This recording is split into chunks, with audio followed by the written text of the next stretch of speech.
1 अप्रैल 2020 से भारत में सरकारी बैंकों की संख्या कितनी रह जाएगी? तो इसका सही आंसर ऑप्शन डी हो जाएगा 12। अब देखिए यहाँ पर मैं आपको बता दूं, भारत में 2017 में सरकारी बैंकों की संख्या 27 थी, लेकिन 2017 के बाद कई बैंकों का विलय किया गया और अभी हाल ही में केंद्र सरकार ने सार्वजनिक क्षेत्र के 10 और बैंकों का विलय करने को मंजूरी दे दी है। 10 बैंकों का विलय कर अब 4 बैंक बना दिए जाएंगे। देखिए कब से बनेंगे ये? तो 1 अप्रैल 2020 से ये लागू हो जाएंगे, यानी 1 अप्रैल 2020 से भारत में सरकारी बैंकों की संख्या 12 हो जाएगी। यहाँ पर देख लेते हैं 10 बैंक कौन कौन से जिनका विलय किया जाएगा।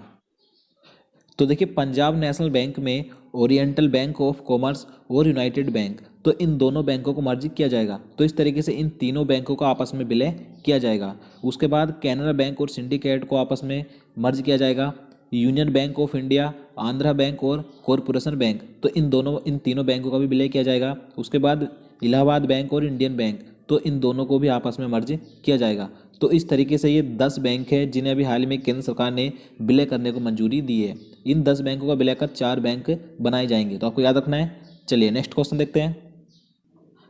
जानेज जंसा निम्नलिखित में से किस देश के प्रधानमंत्री चुने गए हैं?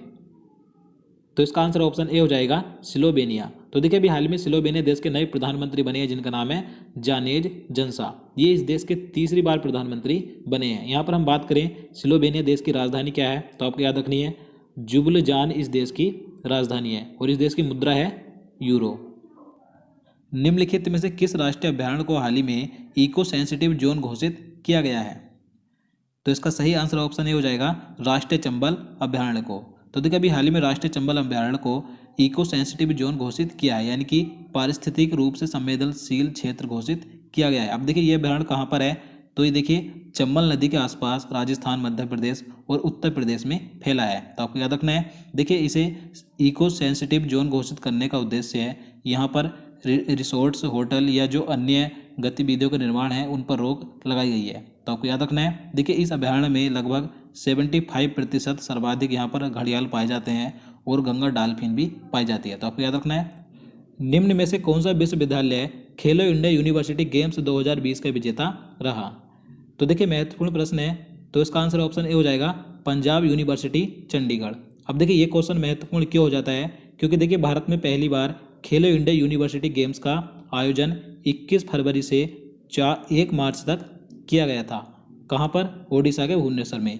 तो इन खेलों में जो विजेता रहा है पंजाब यूनिवर्सिटी चंडीगढ़, इसमें विजेता रही। इसमें 46 पदक जीते, जिसमें कि 17 स्वर्ण, 19 रजत और 10 कांस्य पदक शामिल है। इसके बाद दूसरे स्थान पर सावित्रीबाई फुले पुणे यूनिवर्सिटी रही। इसमें 37 पदक जीते। और देखिए इन खेलों में कुल 17 खेल शामिल किए गए थे। तो आपको याद रखना है। चलिए आगे देख। हाल ही में उत्तराखंड राज्य की नई ग्रीष्मकालीन राजधानी क्या घोषित की गई है?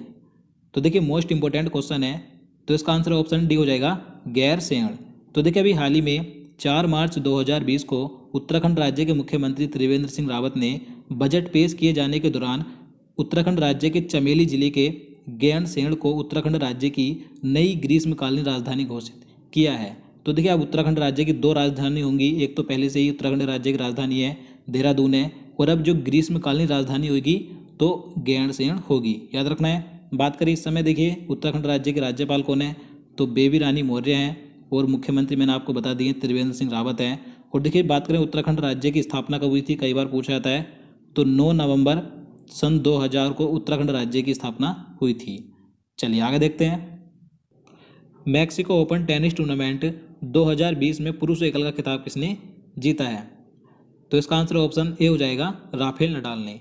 तो देखिए 2020 में मैक्सिको ओपन टेनिस टूर्नामेंट में पुरुष एकल का खिताब राफेल नडाल ने जीता है। राफेल नडाल ये स्पेन के खिलाड़ी हैं। यहाँ पर बात करें कि महिला एकल में यह खिताब किसने जीता है, तो महिला एकल में जीता है हीथर बार्टसन ने। तो आपको दोनों नाम याद रखने हैं, पुरुष एकल में राफेल नडाल ने, महिला एकल में हीथर बार्टसन ने। भारतीय रेल ने किस स्टेशन पर रेल यात्रियों और आम लोगों के लिए अपना पहला रेस्टोरेंट ऑन व्हील्स लॉन्च किया है? तो इसका आंसर ऑप्शन सी हो जाएगा आसनसोल रेलवे स्टेशन पर। तो देखिए अभी हाल ही में इंडियन रेलवे ने पश्चिम बंगाल के आसनसोल रेलवे स्टेशन पर देश का पहला रेस्टोरेंट ऑन व्हील्स लॉन्च किया है। तो आपको याद रखना है। तो यहाँ पर हम बात करें इंडियन रेलवे की, इस समय वर्तमान में रेल मंत्री कौन है, तो पीयूष गोयल हैं। और इस समय रेलवे बोर्ड के अध्यक्ष कौन है, तो विनोद कुमार यादव है, याद रखना है। विश्व स्वास्थ्य संगठन यानी कि WHO ने कोरोना वायरस को महामारी यानी कि पैंडेमिक कब घोषित किया था? तो इसका आंसर ऑप्शन सी हो जाएगा 11 मार्च 2020 को। तो देखिए WHO यानी कि विश्व स्वास्थ्य संगठन ने कोरोना वायरस को 11 मार्च 2020 को महामारी घोषित किया और इसे पैंडेमिक कहा गया। अब देखिए यहाँ पर दो शब्द आ जाते हैं, एक तो पैंडेमिक होता है और होता है एक एपिडेमिक। तो इन दोनों का अर्थ महामारी होता है, लेकिन देखिए जो पैंडेमिक होता है इसका यूज जब होता है जब कोई बीमारी व्यापक रूप से पूरे विश्व में यानी कि दुनिया भर में फैल जाती है, तो उसे पैंडेमिक कहा जाता है। और एपिडेमिक वो होता है जो बीमारी किसी देश में किसी निश्चित क्षेत्र में होती है यानी कि दूसरे देशों में नहीं फैलती, तो उसे एपिडेमिक कहा जाता है। तो दोनों शब्द याद रखने, एक तो पैंडेमिक होता है और एपिडेमिक होता है, और इस महामारी को क्या नाम दिया गया? पैंडेमिक। यहाँ पर हम बात करें WHO की, तो देखिए इसकी स्थापना कब हुई थी? तो 7 अप्रैल 1948 को इसकी स्थापना हुई थी और इसका मुख्यालय जिनेवा स्विट्जरलैंड में स्थित है। चलिए आगे देखते हैं। भारत में कोरोना वायरस को यानी कि कोविड-19 को महामारी घोषित करने वाला पहला राज्य कौन सा है? तो देखिए 12 मार्च 2020 को हरियाणा के स्वास्थ्य मंत्री अनिल विज ने राज्य में कोविड-19 जो कोरोना वायरस से होने वाली बीमारी है कोविड-19, तो इसे महामारी घोषित किया। कब किया? 12 मार्च 2020 को। तो इसका आंसर ऑप्शन डी हो जाएगा, हरियाणा राज्य ने। बात करें हरियाणा के वर्तमान में मुख्यमंत्री कौन है? तो मनोहर लाल खट्टर हैं और यहाँ के वर्तमान में राज्यपाल हैं सत्यदेव नारायण आर्य। कोरोना वायरस से निपटने के लिए कोविड-19 इमरजेंसी फंड के लिए भारत कितनी राशि देगा? तो इसका आंसर ऑप्शन बी हो जाएगा, $10 मिलियन। तो देखिए भारत के प्रधानमंत्री नरेंद्र मोदी जी के आग्रह पर सार्क देशों ने कोरोना वायरस से लड़ने के लिए कोविड-19 इमरजेंसी फंड की स्थापना की है, जिसमें भारत शुरुआत में $10 मिलियन की राशि देगा। याद रखना है। यहाँ पर हम बात करें सार्क की, तो देखिए सार्क की स्थापना 8 दिसंबर 1985 को हुई थी और इसका मुख्यालय काठमांडू नेपाल में स्थित है। देखिए सार्क दक्षिण एशियाई के 8 देशों का आर्थिक और राजनीतिक संगठन है, जिसके वर्तमान में सदस्य देश भारत, पाकिस्तान, बांग्लादेश, नेपाल, मालदीव, श्रीलंका, भूटान और अफगानिस्तान है। तो आपको याद रखना है। चलिए नेक्स्ट क्वेश्चन देखते हैं।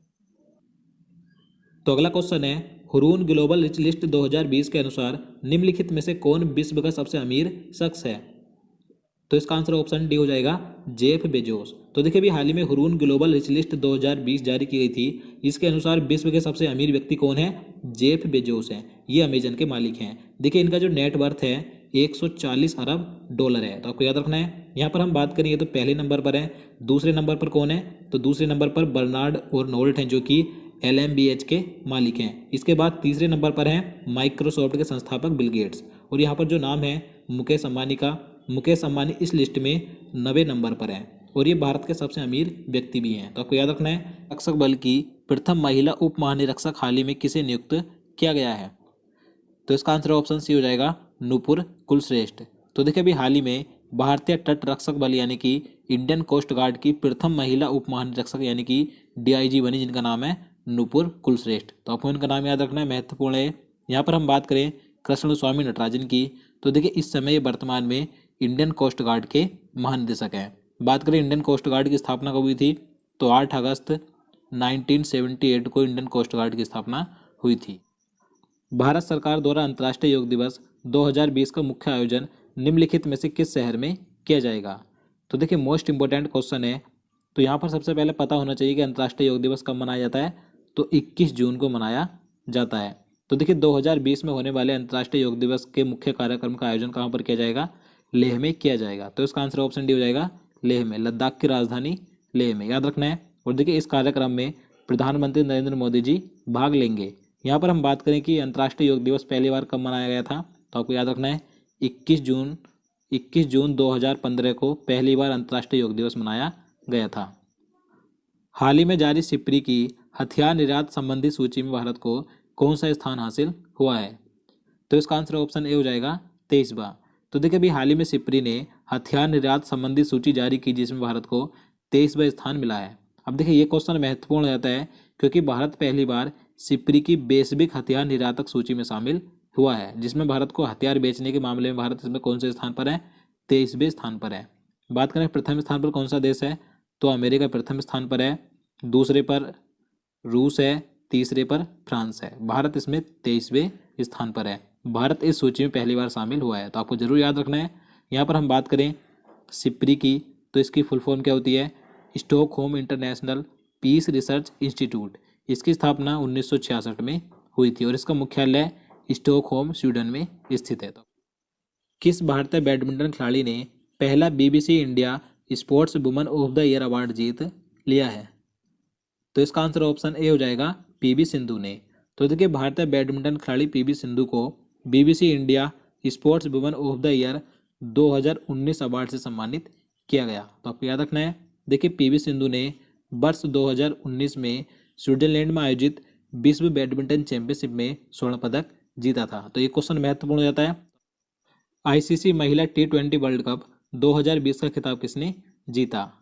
तो देखिए महत्वपूर्ण प्रश्न है, तो इसका आंसर ऑप्शन बी हो जाएगा ऑस्ट्रेलिया ने। तो ICC महिला T20 वर्ल्ड कप 2020 का खिताब ऑस्ट्रेलिया ने भारत को 85 रनों से हराकर जीता था। तो आपको याद रखना है। और देखिए इसका आयोजन कहाँ पर किया गया था? तो ऑस्ट्रेलिया में ही ICC महिला T20 वर्ल्ड कप का आयोजन किया गया था। यहाँ पर हम बात करें ऑस्ट्रेलिया टीम की कप्तान कौन थी, तो मैग लेनिंग इसकी कप्तान थी और भारतीय टीम की कप्तान थी हरमनप्रीत कौर। और देखिए हरमनप्रीत कौर के बारे में आपको एक पॉइंट जरूर याद रखना है। T20 में शतक लगाने वाली पहली भारतीय महिला कौन बनी? तो हरमनप्रीत कौर ही बनी थी, जिन्होंने इसी वर्ल्ड कप में T20 में शतक लगाया था। तो आपको याद रखना है। BCCI की सलाहकार समिति ने हाल ही में किसे टीम इंडिया का मुख्य चयनकर्ता नियुक्त किया है?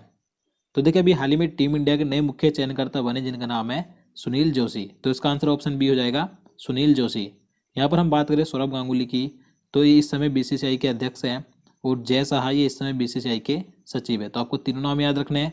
अब बात करें देखिए BCCI की स्थापना कब हुई थी, तो इसकी स्थापना दिसंबर 1928 को हुई थी और इसका मुख्यालय मुंबई में स्थित है। तो आपको याद रखना है। किस अंतर्राष्ट्रीय पत्रिका द्वारा इंदिरा गांधी को 100 वुमेन ऑफ द ईयर की सूची में शामिल किया गया है? तो इसका आंसर ऑप्शन बी हो जाएगा टाइम। तो देखिए अमेरिकी अंतर्राष्ट्रीय पत्रिका टाइम ने भारत की प्रथम पूर्व महिला प्रधानमंत्री इंदिरा गांधी और अमृत कौर को 100 ऑफ द ईयर की सूची में शामिल किया है।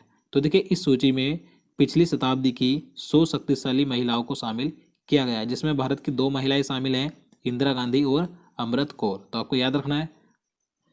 कौन सा देश विश्व में निःशुल्क सार्वजनिक परिवहन की सुविधा प्रदान करने वाला पहला देश बन गया है? तो इसका आंसर ऑप्शन ए हो जाएगा लग्जमबर्ग। तो देखिए लग्जमबर्ग ये विश्व का पहला ऐसा देश बना है जहां पर निःशुल्क सार्वजनिक परिवहन की सुविधा दी गई है, यानी कि यहाँ के लोगों को किसी भी प्रकार के सार्वजनिक परिवहन के लिए कोई भी शुल्क नहीं देना होगा। तो आपको इस देश का नाम याद रखना है। बात करें इसकी राजधानी क्या है, तो लक्सेमबर्ग ही इसकी राजधानी है और इसकी मुद्रा है यूरो और इसके वर्तमान में प्रधानमंत्री हैं जेवियर बेटल। अमेरिकी शोध संस्थान ग्लोबल फाइनेंशियल इंटीग्रिटी की यानी कि GFI की रिपोर्ट के अनुसार व्यापार के जरिए काले धन को सफेद करने के मामले में भारत कितने स्थान पर है? तो इसका आंसर ऑप्शन बी हो जाएगा तीसरे स्थान पर। तो देखिए अभी हाल ही में अमेरिका की GFI रिपोर्ट के अनुसार व्यापार के जरिए यानी काले धन को, ब्लैक मनी को सफेद करने के मामले में भारत तीसरे स्थान पर है। बात करें पहले स्थान पर कौन सा देश है, तो पहले स्थान पर चीन है और दूसरे स्थान पर मैक्सिको है, तीसरे स्थान पर भारत है 135 देशों में से। चलिए अगला क्वेश्चन देखते हैं। तो अगला क्वेश्चन है केंद्रीय सूक्ष्म लघु एवं मध्यम उद्यम मंत्रालय द्वारा महिला उद्यमी सशक्तिकरण सम्मेलन 2020 का आयोजन किस शहर में किया गया? तो इसका राइट आंसर ऑप्शन सी हो जाएगा नई दिल्ली में। तो देखिए 2020 में महिला उद्यमी सशक्तिकरण सम्मेलन का आयोजन नई दिल्ली में किया गया था और देखिए इसकी थीम रखी गई थी महिला उद्यमी सशक्तिकरण के लिए एक सशक्ति अनुकूल व्यवसाय पारितंत्र का निर्माण करना, ये इसकी थीम थी। तो आपको याद रखना है इस सम्मेलन का आयोजन नई दिल्ली में किया गया था। हाल ही में जारी फ्रीडम इन द वर्ल्ड 2020 की सूची में भारत को कौन सा स्थान मिला है? तो इसका आंसर ऑप्शन बी हो जाएगा 83वां। तो देखिए अमेरिकी संस्था फ्रीडम हाउस ने अभी हाल ही में फ्रीडम इन द वर्ल्ड 2020 की सूची जारी की, जिसके अनुसार भारत को 83वां स्थान मिला, यानी कि पूरे विश्व में भारत स्वतंत्रता के मामले में कौन से स्थान पर आता है? 83वें स्थान पर। यहाँ पर हम बात करें पहले स्थान पर कौन सा देश है टॉप पर, तो देखिए टॉप पर 3 देश हैं, फिनलैंड, नॉर्वे और स्वीडन। ये तीनों देश टॉप पर हैं, इन्हें 100 में से 100 अंक मिले हैं। तो आपको याद रखना है भारत का स्थान 83वां है। असम द्वारा प्रोजेक्ट टाइगर योजना के तहत काजीरंगा के लिए कितना धन आवंटित किया गया है? तो इसका आंसर ऑप्शन सी हो जाएगा 33 करोड़ रुपए। तो देखिए अभी हाल ही में असम राज्य सरकार ने काजीरंगा राष्ट्रीय अभ्यारण्य के लिए प्रोजेक्ट टाइगर योजना के तहत 33 करोड़ रुपए आवंटित किए हैं। और देखिए ये जो प्रोजेक्ट टाइगर योजना है ये एक बाघ बचाओ परियोजना है।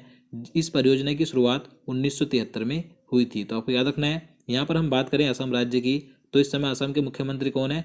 तो सर्बानंद सोनोवाल है और यहाँ के वर्तमान में राज्यपाल हैं जगदीश मुखी। अब देखिए यहाँ पर शब्द आया है काजीरंगा। तो देखिए काजीरंगा राष्ट्रीय अभ्यारण्य कहाँ पर है? तो ये असम राज्य में स्थित है और ये एक सींग वाले गैंडे के लिए प्रसिद्ध है। और देखिए सन 2006 में इस अभ्यारण्य को बाघ अभ्यारण्य के रूप में घोषित किया था और ये अभ्यारण्य यूनेस्को विश्व विरासत स्थल की सूची में भी शामिल है। तो आपको सभी पॉइंट याद रखने हैं। तो अगला क्वेश्चन है हिंद महासागर आयोग में 5वें पर्यवेक्षक के रूप में निम्न में से कौन सा देश शामिल हुआ है? तो देखिए महत्वपूर्ण प्रश्न है। तो इसका आंसर ऑप्शन ए हो जाएगा भारत।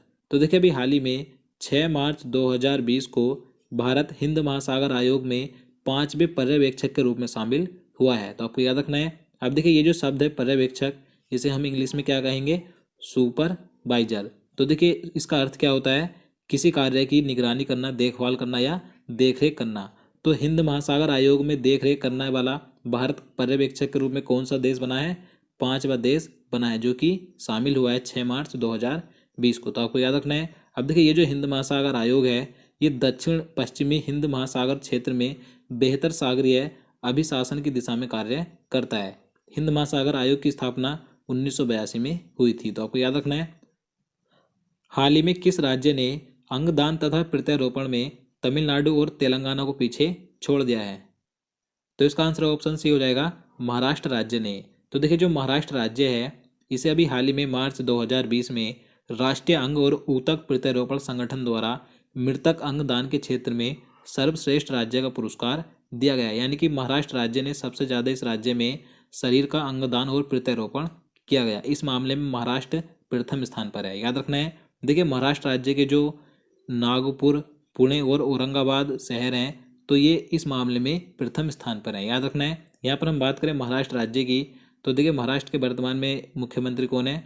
तो उद्धव ठाकरे हैं और वर्तमान में यहाँ के राज्यपाल हैं भगत सिंह कोश्यारी। राष्ट्रीय डोपिंग रोधी एजेंसी नाडा ने हाल ही में किस भारतीय मुक्केबाज पर लगाया गया 1 साल का प्रतिबंध हटा दिया है? तो इसका आंसर ऑप्शन डी हो जाएगा सुमित सांगवान पर। तो देखिए जो सुमित सांगवान है ये भारतीय मुक्केबाज हैं और इन पर दिसंबर 2019 में नाडा ने प्रतिबंधित पदार्थ का सेवन करने पर 1 साल का प्रतिबंध लगाया था। लेकिन अब इस प्रतिबंध को नाडा ने हटा दिया है। तो आपको याद रखना है। देखिए यहाँ पर हम बात करें नाडा की। नाडा राष्ट्रीय डोपिंग विरोधी संस्था है जिसकी स्थापना 24 नवंबर 2005 को हुई थी और इसका मुख्यालय नई दिल्ली में स्थित है।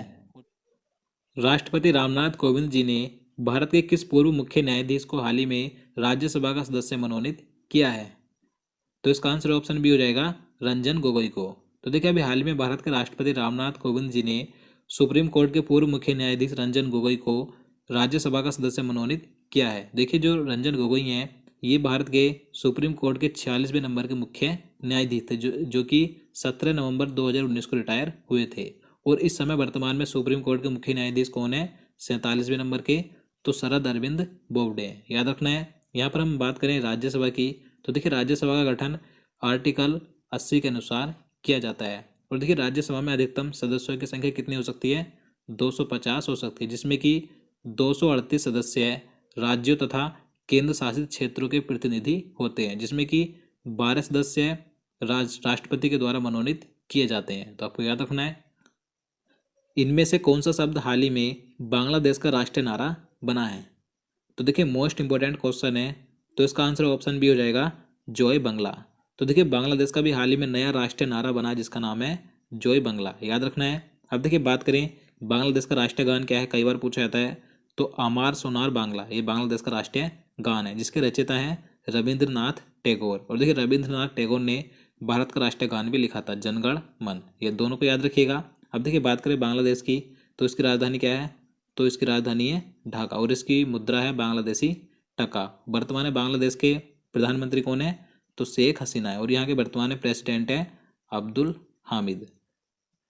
निम्नलिखित में से किस कंपनी ने भारत में डिजी पिवोट नामक सेवा की शुरुआत की है? तो इसका सही आंसर ऑप्शन बी हो जाएगा गूगल ने। तो देखिए अभी हाल ही में गूगल ने भारत में महिला उद्यमिता को बढ़ावा देने के लिए डिजी पिवोट नामक सेवा की शुरुआत की है। तो आपको याद रखना है। यहाँ पर हम बात करें गूगल की, तो देखिए इसकी स्थापना 1998 को हुई थी। इसका मुख्यालय कैलिफोर्निया अमेरिका में स्थित है। और देखिए इसके संस्थापक कौन थे? तो लैरी पेज और सर्गी ब्रिन थे। और वर्तमान में इसके सीईओ हैं सुंदर पिचाई। निम्नलिखित में से किस टीम ने हाल ही में रणजी ट्रॉफी का खिताब जीत लिया है? तो इसका सही आंसर ऑप्शन डी हो जाएगा सौराष्ट्र ने। तो देखिए 2020 में रणजी ट्रॉफी का खिताब किसने जीता है? सौराष्ट्र टीम ने जीता है। किसे हराकर जीता है? तो बंगाल की टीम को हराकर जीता है। और देखिए यह खिताब सौराष्ट्र ने पहली बार जीता है। तो आपको याद रखना है। 23 मार्च 2020 को मध्य प्रदेश के चौथी बार मुख्यमंत्री कौन बने? तो जैसे कि आप सभी को मालूम होगा, अभी हाल ही में जो मध्य प्रदेश राज्य में कांग्रेस की सरकार थी, कमलनाथ की सरकार थी, तो ये सरकार सिर्फ मात्र 15 महीने ही चल सकी। मध्य प्रदेश के मुख्यमंत्री कमलनाथ ने 20 मार्च 2020 को अपने पद से इस्तीफा दे दिया था। उसके बाद 23 मार्च 2020 को मध्य प्रदेश के नए मुख्यमंत्री बने, जिनका नाम है शिवराज सिंह चौहान। तो इसका आंसर ऑप्शन भी हो जाएगा शिवराज सिंह चौहान। ये मध्य प्रदेश के चौथी बार मुख्यमंत्री बने हैं। बात करें वर्तमान में मध्य प्रदेश का राज्यपाल कौन है? तो लालजी टंडन है। हाल ही में जारी किए गए विश्व खुशहाली सूचकांक में भारत को कौन सा स्थान प्राप्त हुआ है? तो देखिए मोस्ट इंपॉर्टेंट क्वेश्चन है ये। तो देखिए अभी हाल ही में वर्ल्ड हैप्पीनेस इंडेक्स 2020 जारी किया गया है, जिसमें भारत को 153 देशों में से 144वां स्थान मिला है। तो इसका आंसर ऑप्शन ए हो जाएगा 144वां। तो आपको याद रखना है, वर्ल्ड हैप्पीनेस इंडेक्स 2020 में भारत 144वें स्थान पर है। बात करें देखिए 2019 में भारत इस इंडेक्स में कौन से स्थान पर था? तो 140वें स्थान पर था, और अब आ गया है 144वें स्थान पर। बात करें प्रथम स्थान पर कौन सा देश है? तो फिनलैंड प्रथम स्थान पर है, दूसरे स्थान पर डेनमार्क है, और तीसरे स्थान पर स्विट्जरलैंड है।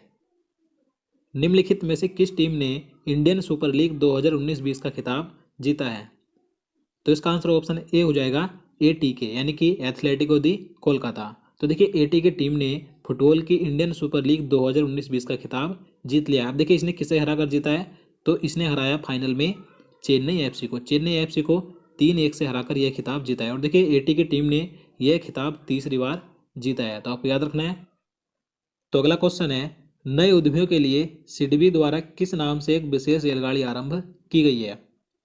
तो इसका आंसर ऑप्शन सी हो जाएगा स्वावलंबन एक्सप्रेस। तो देखिए अभी हाल ही में सिडबी यानी कि भारतीय लघु उद्योग विकास बैंक ने भारत में नए उद्यमियों के लिए एक विशेष रेलगाड़ी की शुरुआत की है, जिसका नाम है स्वावलंबन एक्सप्रेस। तो आपको याद रखना है। देखिए ये जो ट्रेन है ये 5 जून 2020 से लखनऊ से वाराणसी तक 11 उद्यमीशील शहरों की यात्रा करेगी। तो आपको इस ट्रेन का नाम याद रखना है, स्वावलंबन एक्सप्रेस। किसने शुरू की है? सिडबी ने। देखिए बात करें सिडबी की, यानी कि SIDBI, तो इसकी फुल फॉर्म क्या हो जाएगी? Small industry development bank of India. देखिए इस बैंक की स्थापना कब हुई थी? तो 2 अप्रैल 1990 को सिडबी की स्थापना हुई थी, और इसका मुख्यालय लखनऊ में स्थित है। अंतर्राष्ट्रीय ऊर्जा एजेंसी के अनुसार बिजली का तीसरा सबसे बड़ा उत्पादक देश निम्न में से कौन सा है? तो इसका आंसर ऑप्शन सी हो जाएगा भारत। तो देखिए अंतर्राष्ट्रीय ऊर्जा एजेंसी के अनुसार पूरे विश्व में बिजली उत्पादन में भारत कौन से स्थान पर है? तो तीसरे स्थान पर है। पहले स्थान पर चीन है, और दूसरे स्थान पर अमेरिका है, और भारत तीसरे स्थान पर है। और यहाँ पर मैं आपको बता दूं, देखिए प्रति व्यक्ति बिजली खपत के मामले में भारत 106वें स्थान पर आता है। और देखिए भारत में सर्वाधिक बिजली का उत्पादन किससे होता है? तो कोयले से होता है। तो याद रखिएगा। जुलाई 2020 में भारत की पहली हाइपर लूप प्रतियोगिता का आयोजन निम्नलिखित में से किस संस्थान में किया जाएगा? तो देखिए भारत में पहली बार हाइपर लूप प्रतियोगिता का आयोजन किया जाएगा जुलाई 2020 में। तो कहाँ पर किया जाएगा? IIT मद्रास में। तो इसका आंसर ऑप्शन ए हो जाएगा IIT मद्रास में। देखिए इस प्रतियोगिता का उद्देश्य देश में हाइपर लूप पोर्ट परिवहन को बढ़ावा देना है। तो आपको याद रखना है। एबेल पुरस्कार 2020 किसे दिया गया? तो देखिए अभी हाल ही में एबेल पुरस्कार 2020 की घोषणा की गई है।